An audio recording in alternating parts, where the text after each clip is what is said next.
Bonjour tout le monde. Aujourd'hui, au balado La chirurgie au féminin, nous recevons Dr Émilie Comeau, chirurgienne générale au CIUS de l'Estrichus et également chef de service du département de chirurgie générale. Pratiquant depuis 2003, elle possède beaucoup d'expérience dans le domaine, donc on a hâte de discuter de ça avec elle. Puis, elle a aussi beaucoup d'expérience dans le domaine de l'enseignement, ayant été chef du département du programme de résidence à Sherbrooke. Donc, aujourd'hui, on va aborder avec elle les thèmes de l'enseignement, puis aussi de la maternité. Donc, nous avons très hâte d'en apprendre plus sur ces deux sujets. Des histoires de détermination et d'excellence, passons le micro aux femmes chirurgiennes.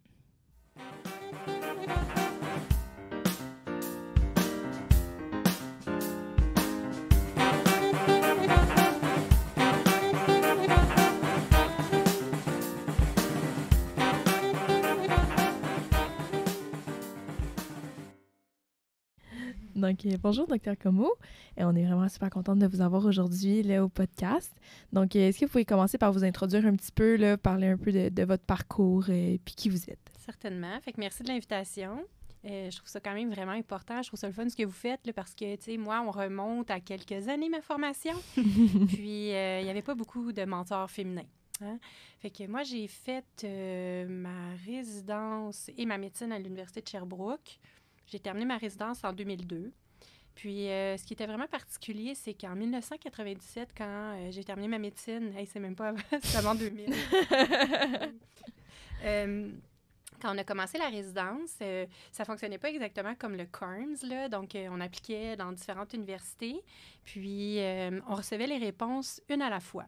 Donc, chaque université nous appelait quand ça leur tentait, puis là, on avait 48 heures pour dire oui ou non. Fait que là, si tu recevais en premier, mettons, ta réponse de l'Université de Montréal ou de l'Université de Sherbrooke, fait que tu savais pas si un jour tu allais être appelé par l'autre université. Fait qu'il y avait beaucoup de stress, là. Fait que je me rappelle que finalement, j'étais bien contente. Je voulais faire ma résidence à l'Université de Sherbrooke. Puis finalement, c'était la première année où il y avait 4 filles résidentes en même temps. On était 4 R1. Puis ça s'était jamais vu. On n'avait pas de professeur chirurgienne, là. Il y avait que des hommes comme professeurs. Et là, je me souviens très bien que notre directeur de programme avait dit « Oh, les filles, là, je réalise que vous êtes 4 filles. » Puis là, c'est des petites jokes un peu macho dans ce temps-là, du style « Qu'est-ce que vous penseriez d'une ligature prophylactique? On va vous dépasser rendu R5. » On rit, tu sais, on était quand même habitués à ce genre de joke-là. Là. Et finalement, il y a une des résidentes avec qui je faisais ma résidence qui est tombée enceinte quand elle était en 2e année de résidence. Et là, ils ont commencé à paniquer. Ils se sont rendus compte que peut-être il n'y aurait pas d'R5 une année si les 3 autres tombaient enceintes, ce qui n'est pas arrivé. Tout ça a très bien fini. Suite à ma résidence, moi, j'ai fait une année de fellowship à New York où j'ai fait de la chirurgie laparoscopique et de la chirurgie bariatrique. Dans ce temps-là, la laparoscopie, c'était vraiment spécial. On faisait toutes les chirurgies ou presque par voie ouverte, même les cancers du côlon. C'était même pas possible de faire une chirurgie de côlon par cancer. C'était pas encore accepté. On faisait en laparoscopie, disons, des appendicectomies, des cholécystectomies, mais pas grand-chose de plus. Donc là, quand je suis revenue, en plus de faire de la chirurgie bariatrique par laparoscopie, ce qui était tout à fait nouveau, je montrais un peu à tous mes collègues comment convertir leur chirurgie ouverte en chirurgie laparoscopique. Fait que ça, c'était quand même assez particulier. Tandis qu'aujourd'hui, un fellow en laparoscopie, ça existe moins. Là, chaque spécialité, si tu te formes en chirurgie colorectale, il va y avoir une partie de laparoscopie dans ton fellow, etc., etc. Donc, c'est un peu ça. Depuis 2003, je suis professeure à l'Université de Sherbrooke. Comme vous le savez, là, on en avait parlé un petit peu, mais j'ai été directrice du programme de chirurgie générale pendant 10 ans. Et puis là, tout nouvellement, je suis chef du service de chirurgie générale depuis environ 1 an. Vous avez mentionné plein de belles choses intéressantes. On va approfondir un peu plus celle-ci au courant de l'épisode. On va faire juste un retour en arrière. Donc, est-ce que vous pouvez expliquer qu'est-ce qui a motivé votre choix vers la chirurgie générale? C'est une bonne question, hein? Puis, on dirait que je m'en rappelle encore un peu comme si c'était hier. Moi, je voulais faire de la pédiatrie ou de l'urgence. Puis quand je regarde ça aujourd'hui, mon Dieu, comment je pouvais imaginer que c'est ça que j'aimerais faire? Puis en fait, je me rappelle, j'avais eu un choix de grille de stage d'externat dont je n'étais pas très contente parce que justement, il n'y avait pas de PED au début, puis je commençais en gynéco puis en chirurgie. Donc là, mon première journée de stage en gynéco, j'ai eu la piqûre au bloc opératoire. Je me suis dit, oh, c'est bien le fun ça. Puis là, je me rappelle qu'à la fin de mon stage, là, j'étais sûre que je voulais faire de la gynéco. Fait que là, j'arrive dans mon 2e stage qui est de la chirurgie générale. Puis là, les gens me demandent qu'est-ce que je veux faire. Moi, je suis comme de la chirurgie générale. Puis il y avait encore là des jokes plates dans ce temps-là qui étaient du genre ah oui, toi, tu veux, tu sais, genre ouvrir le ventre, enlever l'ovaire, couper l'urétère, puis refermer le ventre. Puis moi, j'étais comme OK, ben non, pas vraiment. Tu sais, j'ai pas vu ça dans mon stage. Et finalement, plus le stage avançait, je me rendais compte que oui, le bloc opératoire, j'avais aimé ça, la gynéco aussi, mais là, finalement, la chirurgie générale, finalement, ça venait chercher aussi toutes les notions de gastro, puis j'avais donc aimé ma phase de gastro, finalement, puis là, je trouvais ça varié. Fait que là, à la fin de mon stage, je voulais faire de la chirurgie générale. Mais là, évidemment, quand tu fais un mois de gynéco, puis tu veux faire de la gynéco, puis tu fais un mois de chirurgie générale, tu veux faire de la chirurgie générale, le monde te croit plus. Fait que là, je me suis dit, bon, je pense que j'aimerais ça faire de la chirurgie générale, mais je vais garder ça un petit peu pour moi pour l'instant. Puis après ça, ça a toujours été ce que j'ai aimé le plus dans tout mon externat. Puis je dirais que probablement le meilleur indice, c'est quand tu vois pas la journée passer. Moi, c'est un peu ça qui arrivait à la fin de mes journées de stage de chirurgie générale. Il y avait beau être 5 heures, 6 heures, je voyais pas le temps passer. Puis alors qu'à l'urgence, quand mon chiffre achevait, je commençais à regarder les dossiers qui restaient. Puis, tu sais, je me disais, c'est 20 minutes, on va essayer de prendre quelque chose pas trop long. Tu sais, Puis je pense que moi, je suis une personne qui aime mieux pas savoir à quelle heure je finis. Tu sais, comme il y a le travail, puis quand c'est fini, versus un chiffre, ça, c'était moins pour moi. Je commençais à regarder l'heure puis me dire, bon, c'est presque fini. Soit que c'était pas ma place ou c'était pas mon mode de travail. Ouais. Puis est-ce que c'est comme, de ce qu'on comprend, c'est vraiment comme une fois que vous avez eu de l'exposition clinique que vous avez comme tombé en amour avec ce milieu-là? Vraiment. Puis tu sais, ça serait peut-être un des défauts de l'Université de Sherbrooke. On est très peu exposé au pré-externat, à tout ce qui est spécialité chirurgicale. Le cursus, là, je sais qu'il a changé, mais encore là, il est quand même très médical. Puis c'est un peu normal aussi, là, parce que, tu sais, une partie théorique, tu sais, il y a une limite là, à comment on peut aller en profondeur dans les pathologies chirurgicales juste avec l'histoire puis l'examen physique. Tu sais, la chirurgie, c'est beaucoup du travail pratique, là. Mais oui, je pense qu'il y a beaucoup de gens qui découvrent une passion pour les spécialités chirurgicales à l'externat. Vous avez quand même la chance, des fois, d'avoir des mentors dans certaines... comme des activités d'ARDPP, tout ça. Puis j'envoie des étudiants de première, deuxième année qui viennent avec nous au bloc opératoire, mais à mon époque, on était très peu exposés là, à des professeurs comme ça qui nous invitaient au bloc. Fait que je pense qu'il faut se laisser quand même la chance à l'externat de faire des belles découvertes. C'est super intéressant parce que les deuxièmes années sont présentement en processus de sélection des grilles, puis c'est le fun d'entendre des histoires de même si on n'est pas heureux par rapport à notre grille, ça peut quand même bien aller. Vraiment, vraiment, des fois, il n'arrive rien pour rien. C'est ça. Puis justement, quand vous êtes arrivé en clinique, puis là, vous avez dit qu'il n'y avait vraiment pas beaucoup de mentors féminins dans ce milieu-là. Est-ce que ça a été un certain frein pour vous à vous poser des questions par rapport à votre choix de carrière ou pas nécessairement? C'est une bonne question. En fait, il n'y en avait pas beaucoup, il n'y en avait pas du tout. Mais honnêtement, on dirait que j'avais quand même des résidentes seniors, par exemple, là, fait qu'il n'y avait pas aucun modèle. Je n'étais pas la fille. Tu sais, on était 4 filles dans la même année. Puis, je dois quand même dire qu'à l'Université de Sherbrooke, même s'il n'y avait pas de professeurs femmes, il n'y avait pas beaucoup de misogynie, là. Honnêtement, nos professeurs, même des fois, tu sais, aimaient quasiment mieux opérer ou faire des affaires avec les filles, là. Tu sais, il n'y avait pas de favoritisme, là, je dirais pas jusque-là, mais on était vraiment sur le même pied d'égalité que les résidents, hommes, là, gars. Mais je dirais que dans d'autres universités, au moment de ma formation, je ne même pas de nom, mais c'était pas nécessairement partout comme ça. Fait que l'Université de Sherbrooke, je pense, là, le programme de chirurgie était quand même assez avant-gardiste là, pour nous faire sentir à notre place, puis pas nous faire penser qu'on ne pouvait pas faire carrière là-dedans. Comme je te dis, même si ça leur avait fait peur finalement d'avoir choisi 4 filles, mais tu sais, eux, ils allaient, tu sais, ils faisaient leur rang, puis ils nous appelaient un par un, là, probablement qu'on n'était pas les quatre premières candidates dans leur liste initialement. Mais tu vois, pour revenir sur ça, là, ce que je trouve vraiment intéressant, là, c'est que encore récemment, disons, dans les 4-5 dernières années, j'ai des résidentes qui m'ont dit que des professeurs chirurgiens, pas de chirurgie générale, à Sherbrooke, leur avaient dit que c'était pas possible de faire une carrière chirurgienne comme femme. Puis, tu sais, cette résidente-là, ça l'avait un peu choquée. Tu sais, elle était quand même, mettons, R3 ou R4, puis elle avait dit, il n'avait pas dit qu'il n'était pas possible de faire une carrière, mais c'était pas possible de faire une carrière puis d'avoir des enfants. Puis lui, il était un peu, je pense, ce professeur-là, un peu aigri de peut-être pas avoir de famille. Puis là, elle avait répondu, franchement, Dr. Comeau, elle a 3 enfants, là. Puis elle avait dit, c'est une exception. Mais, tu sais, moi, je suis pas d'accord avec ça. Là. J'en connais quand même plein des collègues, femmes, chirurgiens qui ont des belles carrières. Donc, tu sais, je pense que c'est vrai qu'il n'y avait pas de modèle dans le temps, mais maintenant, vous avez la chance d'en avoir plein. Puis je pense qu'on a fait vraiment la preuve qu'on est à notre place. Puis il y a même des articles qui montrent, vous le savez peut-être, que les chirurgiennes ont moins de complications que les chirurgiens. Oui, on a déjà entendu parler. Est-ce que vous pourriez d'ailleurs expliquer un peu plus comment vous avez jumelé une carrière chirurgicale avec la maternité? Oui.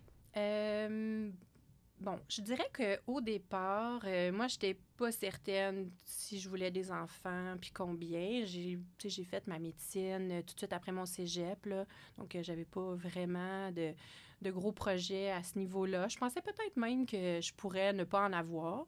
Puis finalement, à un moment donné, j'avais un chum, ça allait bien, nos affaires, puis je me suis dit, peut-être un. Puis là, après ça, j'appelle ça le racket du bébé naissant. C'est parce qu'un bébé naissant, ça sent bon. Puis là, après ça, t'en fais un autre. Fait que j'avais une fois partie, là, j'en ai eu 3. Puis peut-être que j'en aurais eu plus si j'avais pas commencé ma maternité aussi tard, là, parce que ça, c'est quand même, il faut se le dire, là, la chirurgie, on peut avoir des bébés pendant la résidence, là, mais ça peut être difficile. C'est quand même une résidence exigeante, comme bien d'autres résidences. Là. Je veux pas dire que la résidence en chirurgie, c'est la pire, loin de là. Mais, tu sais, c'est des bonnes heures, c'est des gardes, fait que c'est un choix. Il y en a qui réussissent à avoir des enfants pendant leur résidence, mais ça peut être difficile. Donc, moi, j'avais mieux aimé faire ça à mon début de pratique. Donc, j'ai décidé d'avoir ma première grossesse pendant que mon chum allait en fellow. Mon chum aussi travaille à l'Université de Sherbrooke. Il a fait un fellow pendant 1 an à Calgary. Donc, on a essayé de timer nos affaires, puis on a été chanceux. Puis j'ai accouché de mon premier enfant, une fille à Calgary. Fait que mon premier congé de maternité, il a été de 1 an. Je suis partie toute l'année avec lui. Donc ça, c'est quand même rare, par exemple. Les gens ont tendance à prendre des congés plus courts. Mais, tu sais, je pense qu'il ne faut pas avoir peur là, de prendre les congés qu'on veut. Donc, j'avais accouché de ma fille à la mi-août. Tu sais, les fellows, c'est de juillet à juin. Là, donc, on avait quand même bien timé nos choses. Par contre, traverser le Canada en auto, enceinte de plus de 30 semaines, c'est pas cool. Mais bon. J'ai des petites mésaventures obstétricales là-bas qui me donnaient le goût de revenir ici. Mais je ne pouvais plus prendre l'avion parce que j'étais trop enceinte. Fait que ça, il faut vivre avec ça. Puis ensuite, j'ai eu 2 autres grossesses où j'ai pris respectivement des congés de 9 et 11 mois, juste parce que mes gars, ils étaient nés en avril puis en février, puis je m'étais dit, je vais revenir après les fêtes. Moi, mon groupe a toujours accepté qu'on prenne un peu les congés de maternité de la longueur qu'on veut. J'ai certaines de mes collègues qui ont pris des congés plus courts, mais tu sais, moi, dans mon service, on est vraiment hyper ouvert, là. Tu sais, c'est ta décision, c'est ta grossesse. Puis j'ai une collègue actuellement là, qui vient d'accoucher de jumeaux, puis elle a l'intention de prendre 1 an, puis je pense que c'est bien. On peut se le permettre, puis il ne faut pas avoir peur. Tu sais, un congé de maternité, là, on revient, puis on n'a rien oublié. Il y a pas de problème. Les habiletés cliniques sont pas... Vous n'êtes pas rouillés. Absolument pas. Okay. Moi, en tout cas, je ne l'ai jamais senti, puis je l'ai fait 3 fois. Fait que, je ne voyais pas la différence quand je revenais. Donc, c'est définitivement un mythe là, de dire que prendre un congé de maternité, ça nuit à la pratique. Là. Ah, vraiment. Par contre, c'est un peu désagréable, je vais être honnête. Puis des fois, tu sais, on peut être un peu jalouse des gars qui n'ont pas à faire ça dans le sens où il faut comme dire à tous nos patients qu'on va partir. Il faut tout préparer un peu la paperasse. Il faut transférer nos patients. Il faut que les patients comprennent que là, il va y avoir un délai opératoire où ils vont être transférés à des collègues. Puis là, quand on revient, on fait comme un nouveau début de pratique. Fait qu'on fait ça, tu sais, comme moi, dans mon cas, 3 fois. Ça a une certaine lourdeur, mais je pense que la lourdeur est la même que tu partes 4 mois de congé, 6 mois de congé ou 9 mois. Fait que, tu sais, je pense qu'il ne faut pas s'empêcher de le faire. Puis, est-ce que le fait que, justement, vous avez eu comme vos enfants en début de pratique, souvent, on parle beaucoup de, comme avec nos autres invités qu'on a eus, là, que le début de pratique, c'est comme un peu un rythme un peu plus difficile puisqu'il faut comme prendre le début. J'ai dit début, puis c'est pas si vrai que ça, là, parce que tu vois, moi, je suis revenue... J'ai commencé à travailler en 2003, puis ma fille est née en 2006. Là. Mais pour moi, c'est mon début de pratique, parce que ça fait longtemps. Mais peut-être que si ma fille avait 3 ans, je te dirais, ben non, j'ai commencé par travailler 2 à 3 ans. Fait que oui, c'est vrai. J'ai quand même pris le temps de bien établir ma pratique. Fait que moi, j'ai eu un enfant à 32, un à 34, un à 36.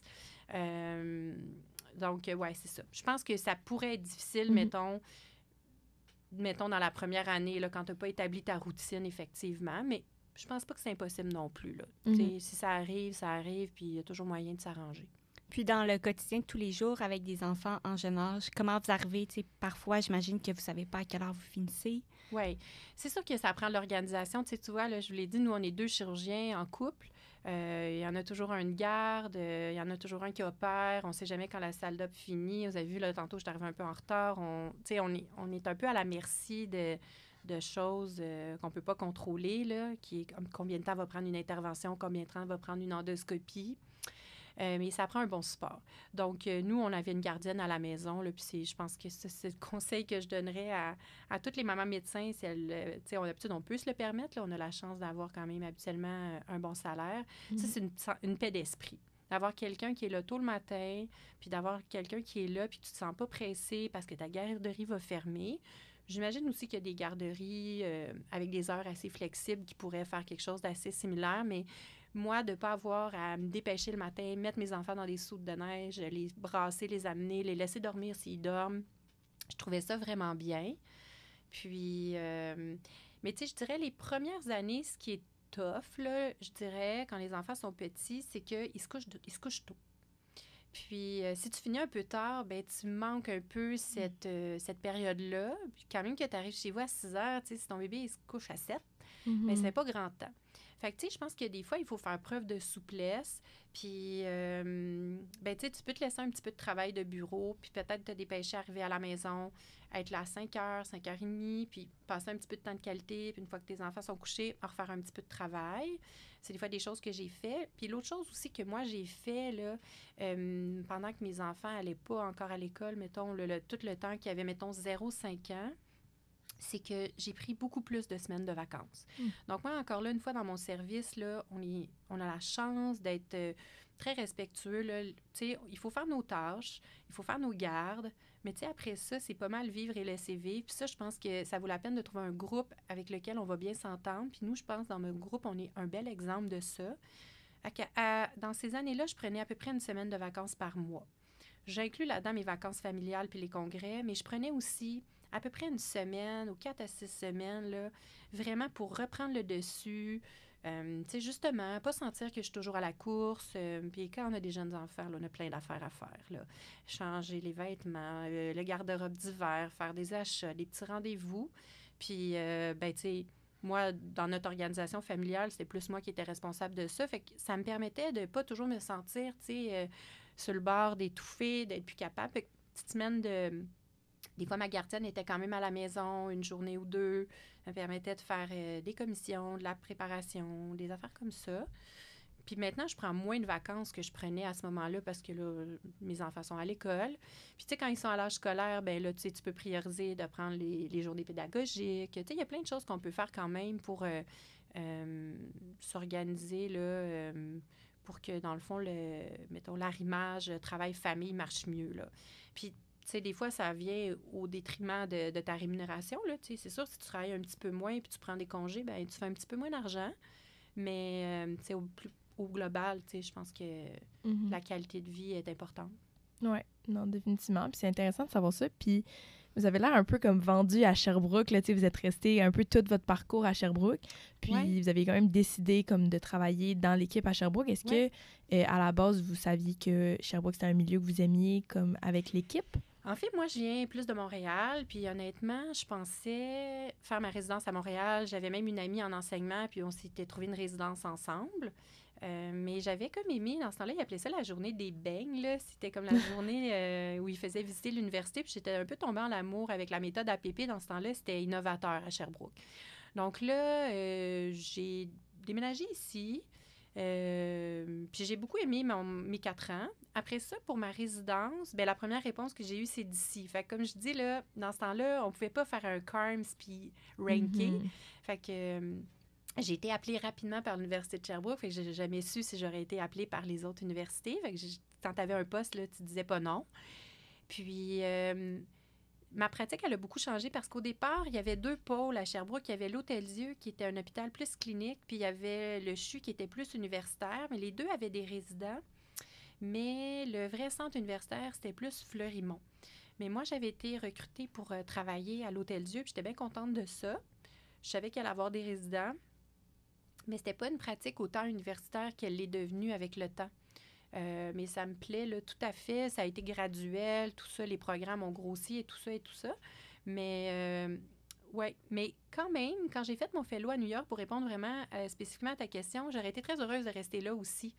Fait que j'y ai pensé. Est-ce que j'aimerais ça? Travailler aux États-Unis, ça a quand même d'autres sortes de défis, là. Tu sais, c'est beaucoup dirigé par les assurances et tout ça. Ça m'agaçait un petit peu. On ne se rend pas compte comment notre système de santé public est gratuit, même s'il va mal, il va quand même bien comparé au système de santé américain où il y a une partie de la population qui a accès à aucun soin, là. Donc, mais j'avais songé. Fait que je pense que je suis une personne qui aurait pu être heureuse un peu partout, bien honnêtement, là. Mais c'est vrai que je pense qu'à l'Université de Sherbrooke, c'est un beau milieu pour les professeurs. C'est comme un bel équilibre, là. Ben, en fait, vous étiez quand même très attiré par le côté académique aussi, là, que l'université pouvait vous apporter versus une région, par exemple, pour une pratique. Là. Oui, bien, en fait, tu vois, ça, j'ai commencé ma résidence, j'avais pas d'idée en tête. Puis j'ai fait mon premier stage à l'extérieur, à Sainte-Justine. Dans ce temps-là, il n'y avait pas de chirurgie pédiatrique ici, puis on allait faire 2 ou 3 mois, je m'en souviens plus, je pense 3, mais peut-être juste 2, en tout cas, à Sainte-Justine. Puis eux, ils m'avaient dit, « Hey, nous, on te verrait dans un milieu d'enseignement, on pense que tu as une personnalité académique. » Puis j'étais comme, « Ah, OK, personne ne m'avait jamais dit ça. » OK. Puis là, ça a fait une petite graine qui a germé dans mon cerveau, probablement. Puis après ça, ben c'est ça, là, les chirurgiens de l'hôpital Hôtel-Dieu m'avaient demandé, on aimerait ça te recruter, t'aimerais-tu ça venir travailler avec nous? Puis, tu sais, qu'est-ce qui t'intéresserait comme surspécialité? Puis nous, on pensait que peut-être la chirurgie laparoscopique pourrait être une bonne idée, tout ça. Puis j'ai fait, oui, c'est intéressant. Mais à ce moment-là, tu sais, je pense qu'encore là, on aurait pu me convaincre de faire un autre surspécialité. Puis j'aurais fait, tu sais, je pense que j'aurais trouvé du plaisir dans mon travail dans d'autres surspécialités de la chirurgie. Donc, vous avez fait le fellowship en laparo dans l'optique de revenir avec cette expertise-là et faire de l'enseignement aux autres. Oui, à mes collègues, puis aussi à débuter un programme de chirurgie bariatrique en laparoscopie. Oui, c'était ça, là, mon but principal. J'avais aussi appris à faire des dons d'organes, de reins, du donneur vivant qu'on appelle, là, donc... tu as un patient qui donne son rein à quelqu'un, puis on le prélève par laparoscopie. Puis ça, tu vois, quand je suis arrivée, parce que je travaillais plus à l'Hôtel-Dieu, ça s'est pas bien arrimé. Puis finalement, tu sais, cette partie-là de ma pratique, tu sais, je l'ai pas fait. Fait que ça, il faut savoir aussi, tu sais, quand on part faire un fellow, on a une idée en tête de certaines choses. Puis des fois, après, notre pratique, elle peut s'adapter. Puis des fois, on fait pas tout pour lequel on a été formé, là. Puis là, en ce moment, est-ce que vous faites seulement de la chirurgie bariatrique ou vous faites non, mais c'est vraiment encore ça ma spécialité, là, de la chirurgie laparoscopique et bariatrique. Donc, c'est sûr que, par exemple, tu sais, je ne ferai pas toute la chirurgie colorectale par laparoscopie. Ça, tu sais, j'ai comme laissé tomber, mettons, les chirurgies du rectum qui sont devenues plus spécialisées. Fait que je vais encore faire des côlons parce que je fais de l'endoscopie. Fait que je vais faire encore des côlons droits. Je les fais évidemment par laparoscopie parce que pour moi, c'est l'approche la plus simple. Mais je fais d'autres chirurgies qui sont comme classiquement dans les fellows de laparoscopie, donc les surrénales, fait que enlever les surrénales. Il y a personne que c'est vraiment leur spécialité en chirurgie ouverte. Puis je fais aussi beaucoup de ce qu'on appelle du foregut, là. Ça veut dire la chirurgie bénigne de l'estomac et de l'œsophage. Donc, mettons, les hernies hiatales, les myotomies de Heller pour la chalasie, des résections bénignes. Puis je dirais qu'il y a à peu près 50% de ma pratique est de la chirurgie bariatrique. Aujourd'hui, la plupart de ces chirurgies-là, de foregut par laparoscopie, sont faites peut-être plus par des chirurgiens thoraciques maintenant. Fait que, tu sais, ça, il y a quelques années, mettons, les chirurgiens thoraciques faisaient juste de la chirurgie ouverte, puis les chirurgiens généraux, abdominaux, ont développé plus la laparoscopie peut-être avant. Donc, ils se sont appropriés ces chirurgies-là. Puis là, tranquillement, on dirait que la laparoscopie, elle reprend sa place dans toutes ces surspécialités-là. Puis de faire juste de la scopie, c'est plus vraiment, là, tu sais, comme une surspécialité. Sauf que dans les faits, il reste qu'il y a certaines interventions qui sont comme personne en fait. Mettons, même les rats par scopie, bien souvent, les gens vont me les envoyer. Des choses comme ça. OK. Puis, si on peut vous demander la question, c'est quoi votre chirurgie préférée? C'est drôle, j'en ai parlé cette semaine. Moi, c'est les cures derniatales. C'est ça que je trouve le plus le fun. Je trouve que l'anatomie est belle. Tu sais, on dissèque l'estomac des piliers du diaphragme, on voit le cœur, on voit la veine cave, on voit la aorte. Il y a des nerfs, il faut faire attention. Puis c'est comme satisfaisant quand c'est réparé. Là. Ouais, ça, c'est une super belle chirurgie. Puis, il y a certaines personnes qui disent qu'ils ont peur d'aller en chirurgie parce qu'ils disent que c'est toujours la même chose puis ça devient répétitif. Vous, ça serait quoi votre input là-dessus, là, en fait? Mais tu sais, la chirurgie générale, là, il y a plus d'organes sur lesquels on opère que certaines spécialités ont d'intervention. Fait que tu sais, on pourrait dire, puis là, tu sais, je veux vraiment pas être péjoratif sur certaines spécialités, mais il y a des spécialités qui opèrent sur 1 ou 2 organes. C'est sûr que peut-être ça peut être plus répétitif. Mais je pense que ça dépend de la personnalité qu'on a. Moi, en fait, j'ai plus de plaisir dans ma surexpertise que dans la grande variété. Tu sais, moi, si c'était à recommencer aujourd'hui, je pense que je ferais un fellowship en chirurgie thoracique parce que quand, justement, je fais des cures derniatales ou des myotomies d'ALR, si jamais, ben là, il y a, mettons, un diverticule ou il faut monter vraiment haut dans le thorax, ben moi, je suis pas une chirurgienne thoracique, fait que j'approche à ma limite. Puis quand tu fais comme... ben, je sais pas, là, 40 hernies hiatales par année, mais tu sais, moi, je les trouve toutes différentes, là. Je sais que ça a l'air pareil, mais... Fait que je pense que c'est ça, là. Quand on a une mentalité de surspécialiste, là, c'est qu'on aime ça, être un méga expert dans presque rien. Puis moi, je me suis rendu compte qu'avec le temps, c'est ça que j'aime le plus. Puis en chirurgie générale, je pense que ceux qui aiment mieux être bons dans plein de choses, mais... je dirais pas de façon superficielle, mais juste par opposition, mais c'est peut-être des gens qui sont plus intéressés par des pratiques un petit peu plus hors des grands centres où là, tu fais un peu de tout. Par contre, Sherbrooke étant un milieu un peu intermédiaire, on a quand même une urgence primaire. Hein? On est le seul hôpital. Le CHU, il n'y en a pas d'autres. Donc, on continue à faire de tout. Là. Ça fait de nous des gens, des chirurgiens vraiment polyvalents. Tu sais, je peux aller n'importe quand faire du remplacement quelque part. Là, je fais des occlusions, des hernies en urgence, on fait tout ça. Mais dans ma pratique élective, là, je me gâte. Là, je fais mes affaires que j'aime le plus. Ouais. Puis, parlant des gardes, est-ce que vous pourriez nous parler de, en fait, ces camps, puis ces...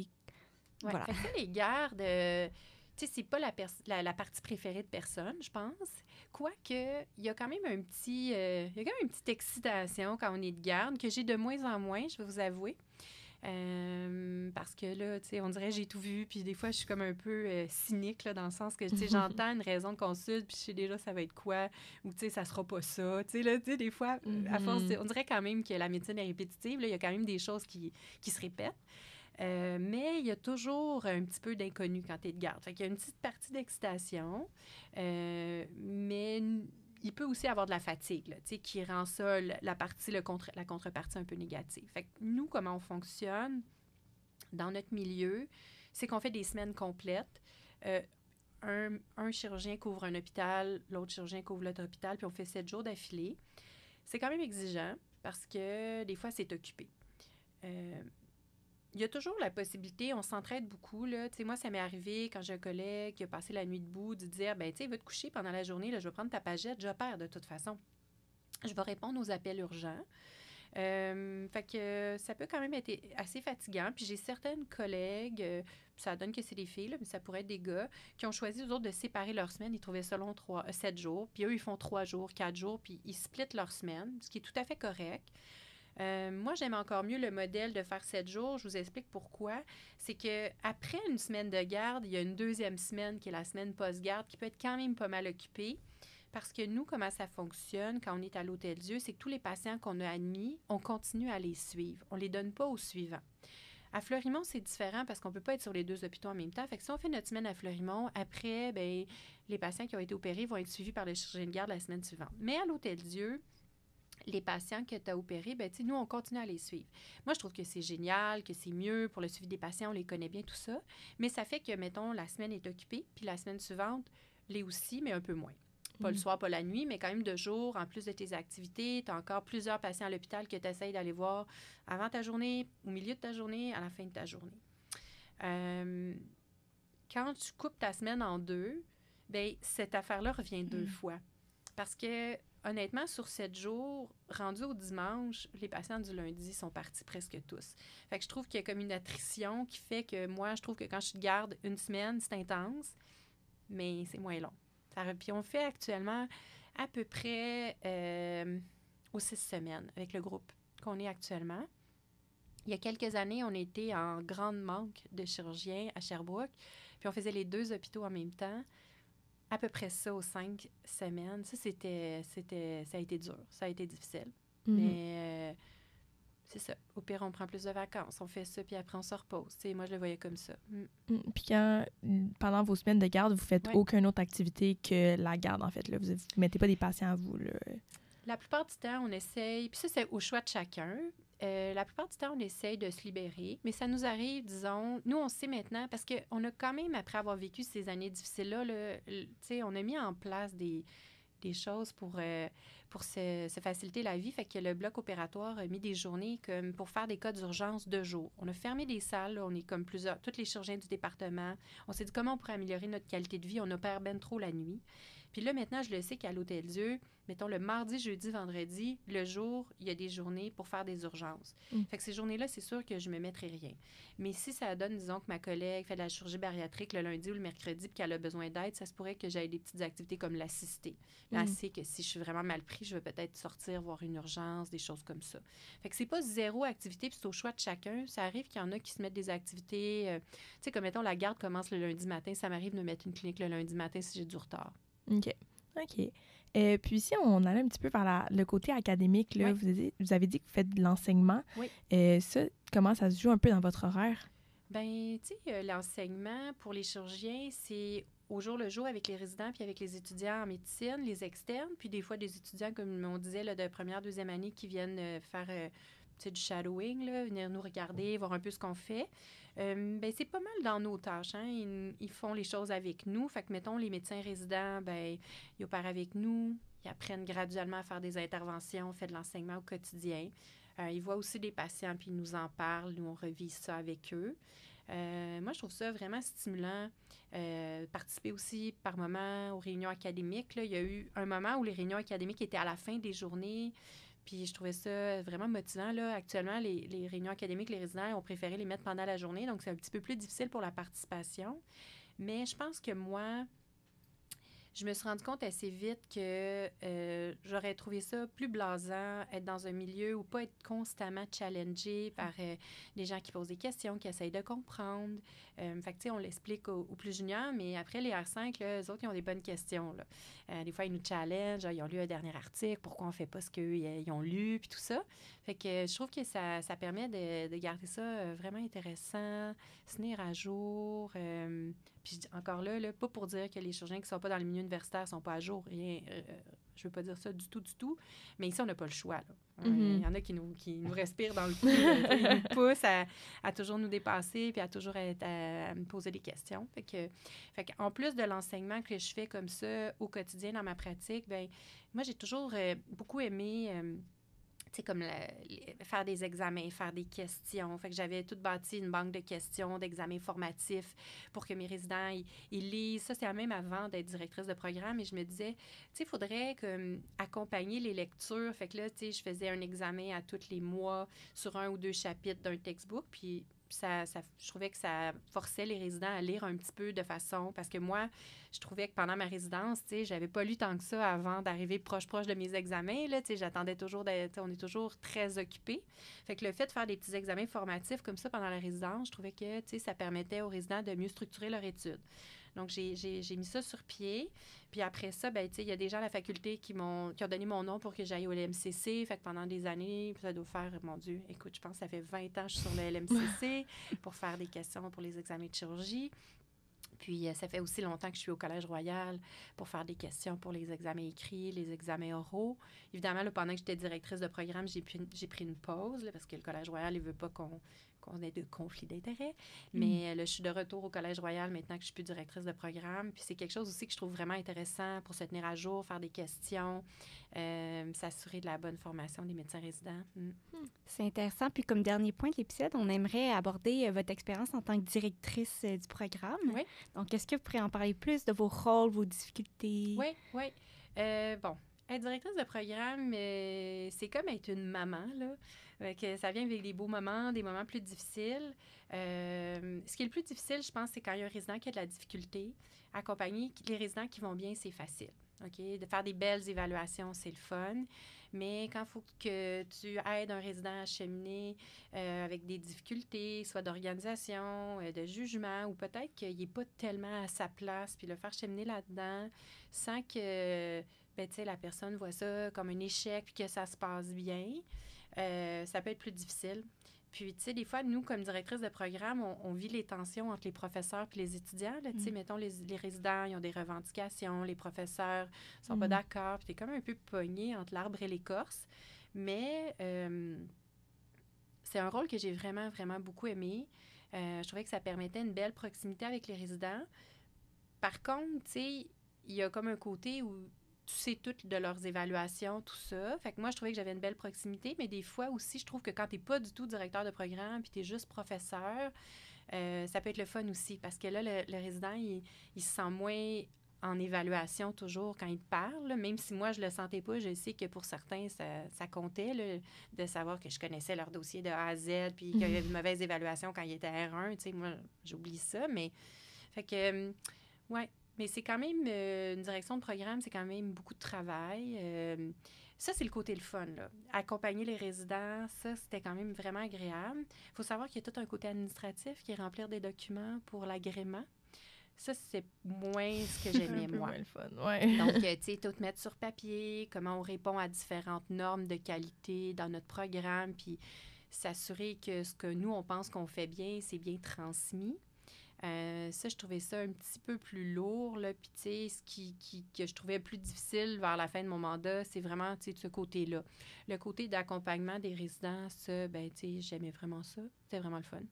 Fait que c'est ce côté-là, plus administratif, qui vous a poussé à laisser faire, en fait, ce poste-là, là, puis... Bien, habituellement, les gens font un mandat de 4 ans ou 2 mandats de 4 ans. Fait que moi, j'ai quand même fait 10, là. Fait que je pense que c'est juste le temps que je passe à autre chose pour aussi qu'il y ait des nouvelles idées, tu sais, parce que quand même, tu sais, la direction d'un programme, ça prend un peu la couleur du directeur de programme. À un moment donné, c'est le fun qu'il y ait quelqu'un de nouveau qui arrive peut-être avec des nouvelles idées puis tout ça, là. Mais disons que j'avais fait ma part. Mais, tu sais, si j'avais été vraiment obligée, tu sais, il n'y avait personne qui voulait le faire, j'aurais probablement pu continuer. Mais, tu sais, je pense qu'honnêtement, j'aurais peut-être aimé mieux rien faire là, qu'être chef de service. Là, comme prendre une longue pause, ça a donné que, bon, dans mon service, personne n'avait le goût d'être chef de service. Puis on m'a demandé de le faire, puis je me suis dit, bon, OK, je vais le faire, là, je vais l'essayer, je vous garantis rien. Puis j'avais dit à mes collègues, écoutez, là, ça me tente pas tant, fait que je vais peut-être avoir besoin d'aide, on va peut-être se partager les tâches. Mais, ouais, tu sais, je pense que la plupart des tâches administratives dans un hôpital, il faut savoir que c'est habituellement des mandats. Puis on s'attend à ce que tu en fasses un, deux, puis après ça, tu sais, c'est comme normal de passer au suivant. Ah, ben c'est vraiment intéressant. Est-ce que vous avez un dernier conseil là, à dire à nos étudiants en médecine pour leur début d'externat? Bon, ayez pas peur du stage de chirurgie. Je sais qu'on se lève de bonne heure, puis qu'on peut avoir l'air brusque ou, tu sais, on est des gens vraiment dans l'action, mais c'est quand même un beau stage, il y a plein d'affaires à apprendre. Puis pour votre choix de résidence, je vous dirais juste restez ouvert, arrivez avec l'externat en disant que vous êtes là pour apprendre, puis laissez un petit peu là, votre intérêt se concrétiser. Là, vous allez voir, là, à un moment donné, on le sent. Puis posez des questions, ayez l'air intéressé, mais fermez-vous pas de porte trop vite, on ne sait jamais. Merci beaucoup, Dr. Comeau. Donc, c'est ce qui va clore cet épisode. Puis, on vous remercie d'être un modèle féminin pour nous en chirurgie. Ça me fait plaisir. Donc, c'est ce qui conclut notre épisode avec Dr. Comeau. On espère que vous avez apprécié. C'était vraiment des discussions très intéressantes. Là, la maternité, c'est quelque chose qu'on n'avait pas beaucoup abordé à ce jour. Puis, c'était vraiment intéressant d'en parler un peu plus, là. Donc, c'est ça. On espère vous revoir à notre prochain épisode. Au revoir!